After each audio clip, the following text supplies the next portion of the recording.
Okay, so here goes. This is what I lost, but what I also found in 2020. Are memories as vital as we believe them to be?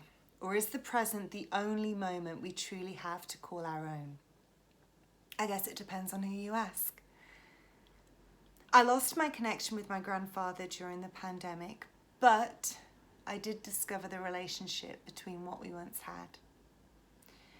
Dementia is a cruel disease that hurts so many. The family bubble surrounding the individual who loses their sense of identity shakes every step of the way. And of course, it takes away the mind of those that we love. The only part of their story that can ever be retold, once it drifts from its owner, is the narrative that lives within the loved ones that care, nourish, and reframe their identity.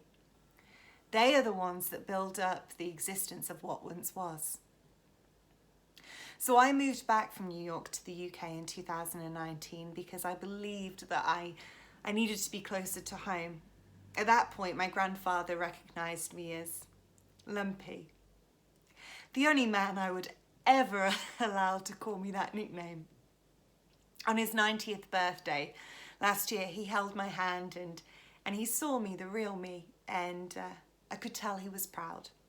And I was able to look at his eyes and I said, "Thank you for being my hero." I found my reason for returning back to my motherland. And that was the last time he saw me.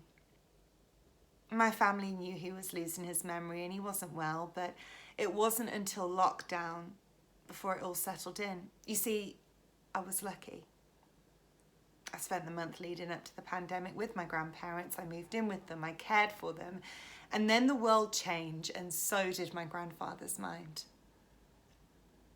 We say that we were all in this together during the lockdown, but the truth is everyone was fighting their own battles, and you know that.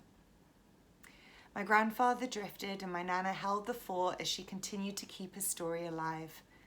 But now when we talk, his memory's gone. The granddad that I once knew is no longer there, but what I have found throughout all of this is that there is much beauty in the now.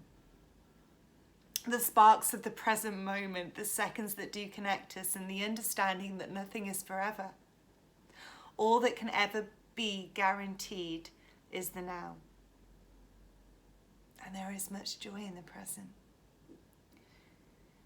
I cannot do my grandfather and his life justice in the space of 500 words. But what I will say is that I found the strength of his soul as I continue to watch him ignite the spirit and love of those around him, even though they may be new strangers to him now.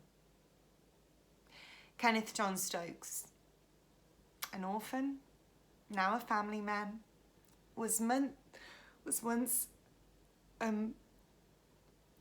a mayor of a town, a loving husband, always a fighter, forever my hero. This is what I've lost, but I've also found.